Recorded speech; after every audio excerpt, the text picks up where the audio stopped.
Yeay. Oh jamaah. Yeay. Alhamdulillahirrahmanirrahim. Kembali lagi di Islami Tunda, jamaah Islami Tunda yang dirahmati Allah, yang di rumah dan juga yang di studio nih. Masya Allah ya, kita ingatkan lagi hari ini kita masih membahas nih yang baru bergabung. Tema yang luar biasa. Temanya apa sih? Rahasia ampuh menundukkan nafsu dunia. Alhamdulillah. Tadi udah dua dibahasnya jamaah yang baru bergabung ya. Yang pertama tadi nafsu syahwat. Bisa diatasi dengan yang namanya berpuasa kata guru kita. Yang kedua adalah nafsu amarah. Bisa kita atasi dengan berwudu. Masih ingat Bu? Malu-malu takut-takut amat. Saya kan udah divaksin Bu. Masih inget Bu?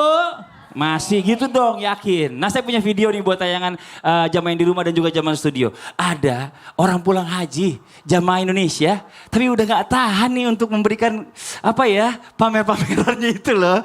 Dengan perhiasan-perhiasan. Coba kita lihat. Ini kayaknya Ustadz kenal deh. Ini tayangannya nih, ini Masya Allah. Ada cerita unik dari kedatangan jemaah haji asal Makassar pada Rabu 5 Juli 2023. Jemaah haji perempuan itu tampil nyentrik berbalur emas. Saat tiba di Bandara Internasional Sultan Hasanuddin, jemaah tersebut terlihat berbeda dengan yang lainnya. Jemaah haji tersebut bernama Suwarnati Daeng Kanang. Suwarnati tercatat sebagai jemaah haji kloter pertama yang pulang ke Indonesia.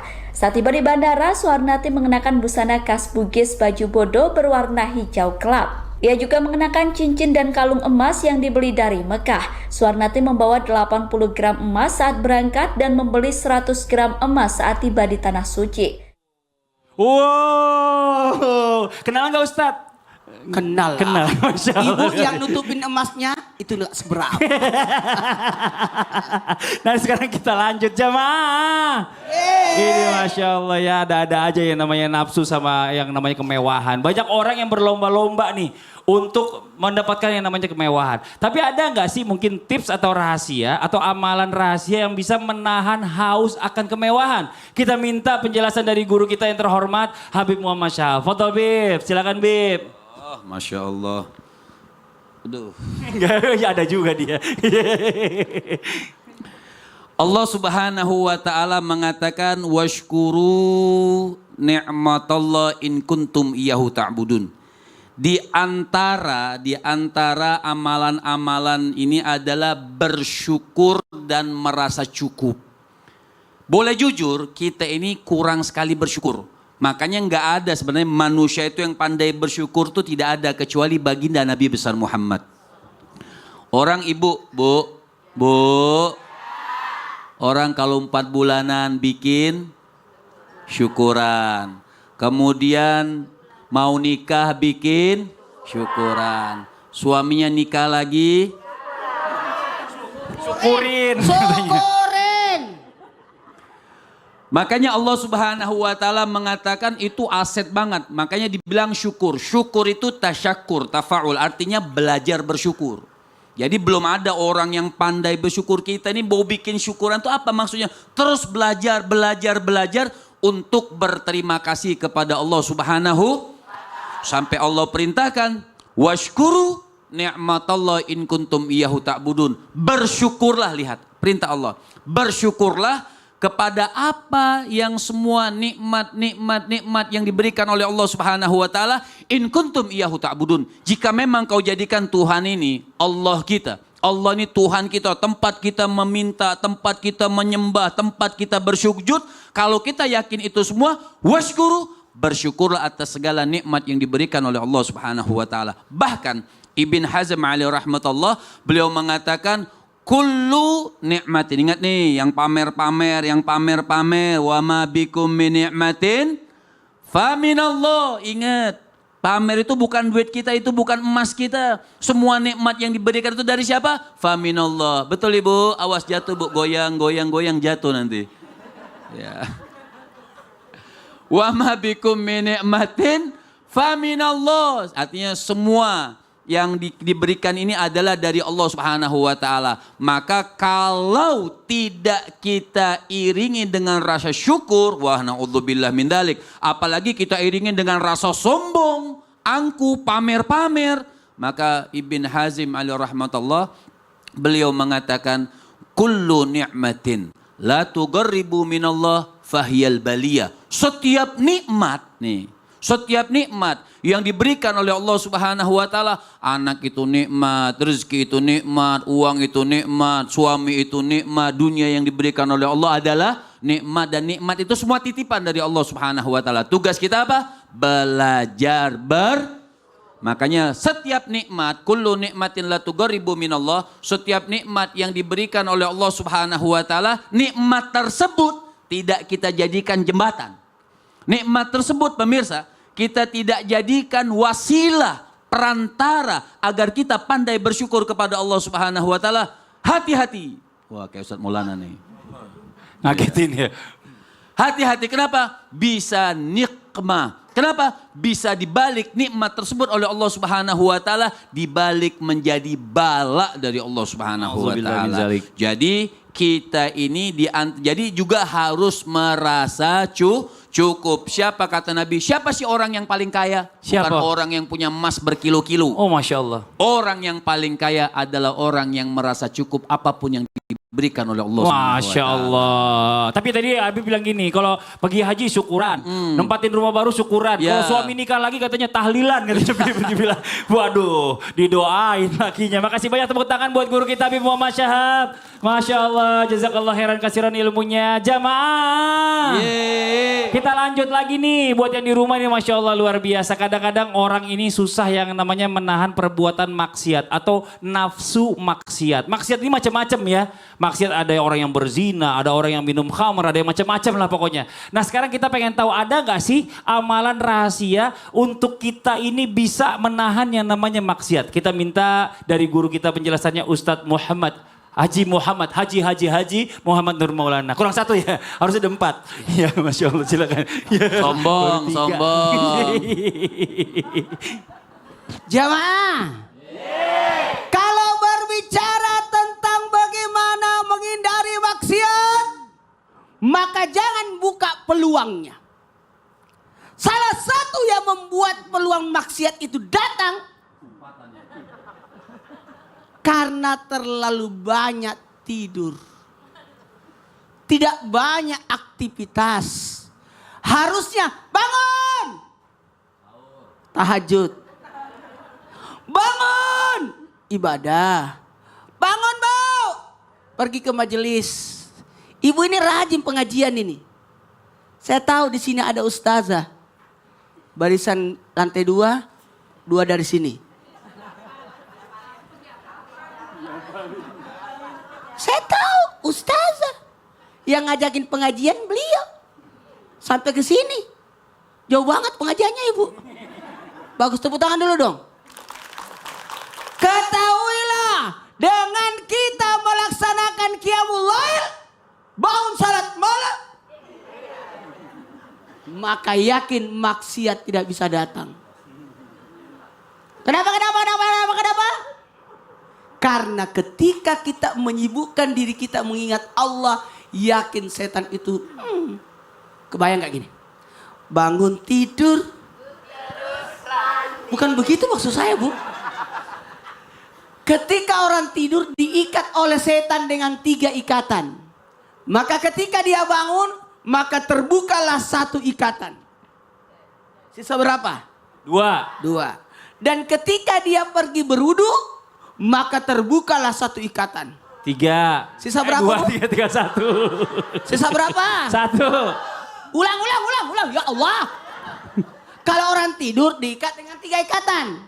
Kalau dia terbangun, maka terbukalah 1 ikatan. Jadi berapa? Sisa berapa? Sisa 2. Sisa 2. Kalau dia pergi berwudu, maka terbukalah 1 ikatan. Sisa 1. Sisa berapa? 1. Maka ketika dia sholat, maka terbukalah ikatan yang terakhir. Hilang. Maka lepaslah. Jadi ketika ada orang tidur, selama itu dia diikat setan. Maka jangan terlalu banyak tidur. Ibu tidur berapa jam sehari? 8 jam. Berarti sepertiga hidup ibu adalah tidur. Jadi kalau umurnya 60 tahun, berarti 20 tahun tidur.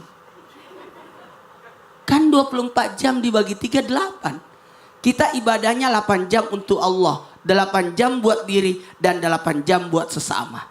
Maka hidup kita ini harusnya diisi dengan banyak kebaikan. Jangan terlalu banyak tidur.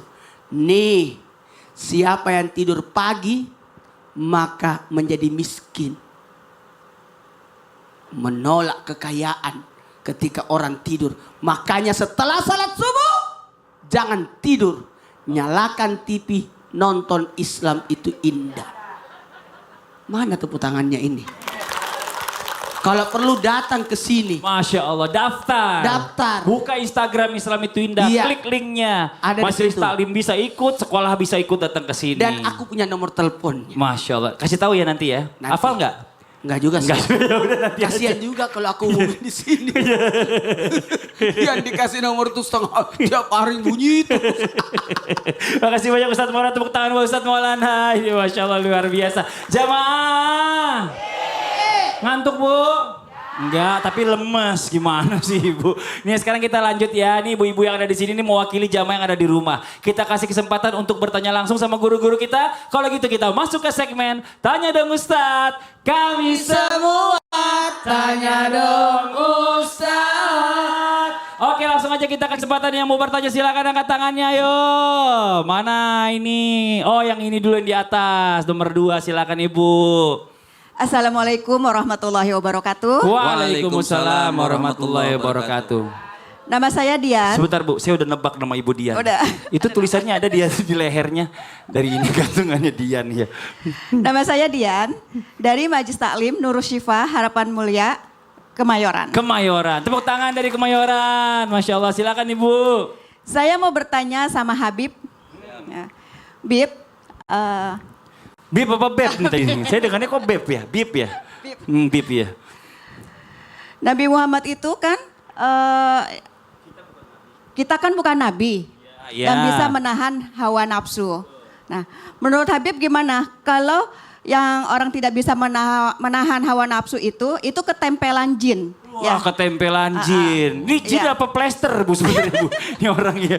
Oh gitu. Itu aja pertanyaan Itu Ibu. aja. Bu Makasih Dian. Habib. Assalamualaikum warahmatullahi wabarakatuh. Waalaikumsalam warahmatullahi wabarakatuh. Makasih banyak. Antara dua tuh kemungkinan dia jual perangko. Jual Bukan perangko ya. tempelan. Atau dia yang nempelin jin, bukan jin nempelin dia. Sebenarnya kita harus tahu jin sama hawa nafsu itu berbeda. Itu makhluk yang berbeda. Hawa nafsu itu makhluk yang Allah ciptakan. Jin syaitan itu makhluk yang Allah ciptakan. Tapi yang lebih hebat mana lebih jahat? Hawa nafsu ketimbang jin. Jin sama syaitan itu awal diciptakan ibadah kepada Allah. Dia ibadah sampai ketika disuruh sujud kepada Nabi Allah Adam, dia tidak mau sujud kemudian diusir oleh Allah Subhanahu wa taala. Tapi hawa nafsu itu pertama kali diciptakan di dalam tafsir itu sudah melanggar perintah Allah. Pertama diciptakan. Allah katakan, "Ya nafas, wahai hawa nafsu, akbil." Menghadaplah ke depan fa'atbar. Maka dia membangkang. Dia nggak ngadap ke depan, dia ngadap ke belakang. Ya nafas, wahai hawa nafsu, menghadaplah ke belakang. Fa'akbala, dia menghadapnya ke depan. Jadi hawa nafsu itu berbeda dengan jin. Karena jin sama syaitan juga ditempelin hawa nafsu. Nah, kita manusia ditempelin hawa nafsu. Karena jin sama hawa nafsu, sohib karib. Sohib, iya, sahabat karib. Sahabat Besti. karib. Jadi hawa nafsu itu diolah sama jin, diolah sama jin. Sehingga kita kalau ngikutin hawa nafsu, maka kita akan sesat atau akan tercela. Gitu. Makanya seorang imam mengatakan, saya punya kakek Al-Imam Syihabuddin Al-Akbar. Bangga sama kakek gak apa-apa. Bangga. Ya. Beliau mengatakan kuntu abdal hawa al yauma malikuhu. Dulu aku ini hamba hawa nafsu, tapi sekarang itu hawa nafsu hambaku. Kalau Habib keturunan Nabi, cucunya Nabi. Juga Ustaz. Kalau Mas Fadli cucunya, Oh, iya, iya, no. karena dia ada keturunan Belanda. Saya juga Jadi cucunya artinya Nabi kita Adam. harus memanage hawa nafsu kita. Jangan jadikan hawa nafsu itu raja, tapi jadikan hawa nafsu itu anak buah kita. Masya Allah, begitu Bu. Jadi ini yang namanya hawa nafsu ini sama manusia ini sebenarnya satu paket. Kadang-kadang kalau kita nggak bisa kendalikan, akhirnya hawa nafsu yang mengendalikan kita, kata Habib tuh. Karena hawa nafsu ini bestian sama setan. Nauzubillah min zalik. Kalau Mas Kita nggak Fadli bisa bestinya kontrol. sama siapa? Ustadz Maulana, ini ada di belakang saya. Ya. Habib juga, Ustadz sekarang, Masya Allah. Kita lanjut lagi, yang mau nanya yang berikutnya silakan angkat tangannya, yo. Mana? Sini dulu deh nih, yang depan lagi ya. Ini boleh. Ibu silakan. Ayo, yang gelang hijau. Boleh kasih pinjem mic-nya? Iya. Gelas sebelahnya yang emasnya banyak. Iya. Iya. Iya Bu, silakan Bu. Assalamualaikum warahmatullahi wabarakatuh. Waalaikumsalam warahmatullahi wabarakatuh. Saya Ibu Wiwi dari Majelis Taklim Nurul Sifa, Kemayoran. Saya mau bertanya kepada Ustaz Zananda. Ustaz Zanada, boleh Bu. Kadang-kadang suami kan suka bercanda nih Bu Ustaz. Iya. Ingin menikah lagi. Wow. Padahal kita sebagai istri sudah melayani beliau dengan baik dan Masya benar Allah. menurut saya. Tapi beliau tetap bercanda-bercanda begitu. Jangan nangis Bu, Ibu nangis lagi. Nggak apa-apa, cerita aja Bu. Bagaimana Bu Ustazah cara mengatasinya? Iya. Terima kasih. Wassalamualaikum warahmatullahi Sabar wabarakatuh. Ibu ya. Ya Allah, Waalaikumsalam warahmatullahi wabarakatuh. Ustaz sudah jawab. Ibunya ntar cerita lama-lama nangis, kasihan nih. Jamaah. Silakan. Jamaah. Alhamdulillah. Air matanya udah keluar kayaknya. Masya Allah. Kita kalau memang berbicara tentang masalah poligami, tolong dimaklum bahwa perempuan sensitif. Betul apa enggak? Jamaah. Bu, itu kan suaminya bercanda. Ya, kalau memang bercanda ya udah nggak usah didengerin. Itu yang pertama, jadinya nggak pusing. Tapi ketika yang kedua, kalau memang ternyata bercandanya sungguh-sungguh. Emang ada bercanda yang sungguh-sungguh? Ada ya, ternyata beneran. Nah kalau gitu bagaimana? Bisa diajak komunikasi. Dengan cara apa? Sampaikan pandangan-pandangan kepada suami bahwa bang, pah, memang dalam syariat Islam tidak dilarang adanya poligami. Tapi tentu syariat Islam pun juga menganjurkan apabila seseorang ingin melakukan poligami, maka tentu ada syarat-syaratnya. Di antara yang pertama adil. Adil. Boleh bang, kalau memang mau, tapi ingat loh, Allah juga memerintahkan untuk adanya keadilan. Kalau memang tidak bisa adil, fawahidah kata Allah, maka udah satu aja. Yang namanya adil itu apa? Menempatkan sesuatu pada tempatnya. Yang namanya adil itu apa? Bahwa memberikan sesuai memang kebutuhannya. Yang tidak zalim. Adil nafkahnya, adil kasih sayangnya, adil perhatiannya, adil zohir batinnya, nafkah dan lain sebagainya itu harus diperhatikan. Yang pertama. Yang kedua, bang, kalau memang mau silahkan. Tapi ingat semua akan ada pertanggungjawabannya. Bukan sekedar adil, tapi ketika menjalankan bukan mengikuti hawa nafsu. Karena kan tuntunan juga semua disampaikan di dalam syariat Islam. Bahwasannya apa? Kalau memang sebisa mungkin kita sudah menunaikan kewajiban kita, kemudian sudah memberikan haknya suami, kemudian juga mohon maaf ketika memang kita sudah memberikan anak perhatian dan lain sebagainya, coba dikomunikasikan sama suami. Emang kenapa sih Pak? Pengen lagi? Kalau memang udah mampu sesuai dengan syariat mas silahkan. Yang paling penting adalah ketika memang seorang istri mendapati sebuah kalimat dari seorang suami ingin berpoligami, jangan marah dulu. Kenapa? Karena itu memang diperbolehkan dalam syariat. Tinggal kita tekan, kita tahan hawa nafsu kita, ajak komunikasi, maka insya Allah akan menemukan jalan yang terbaik. Masya Amin ya Allah. robbal alamin. Iya, jadi harus tanya Bu. Dan Ibu juga harus introspeksi diri. Manikur, pedikur, cukur. Iya, Bu, ya. Masya Makasih banyak Allah. Ustazah.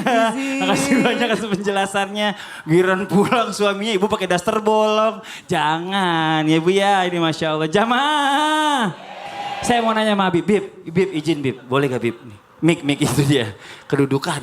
Bib, ada orang yang punya nafsu. Tapi nafsunya luar biasa. buat kebaikan, buat ibadah, itu boleh nggak Bib? Kalau kayak gitu Bib? Wah repot nih. Kenapa Bib? Karena Repot. bisa maybe yes, maybe not. Kok maybe yes, maybe not Ya Bib? bisa bagus, bisa jadi nggak bagus. Oh, gitu. Tapi intinya setiap yang berlebihan nanti aja dijawabnya deh. Oh makanya yang sedang-sedang aja ya. Sedang-sedang yang aja. sedang-sedang. Ya udah, nanti kita lanjut lagi ya. Buat yang di rumah jangan kemana-mana. Kita akan mendapatkan jawabannya setelah yang satu ini tetap di Islam itu Indah. Jamaah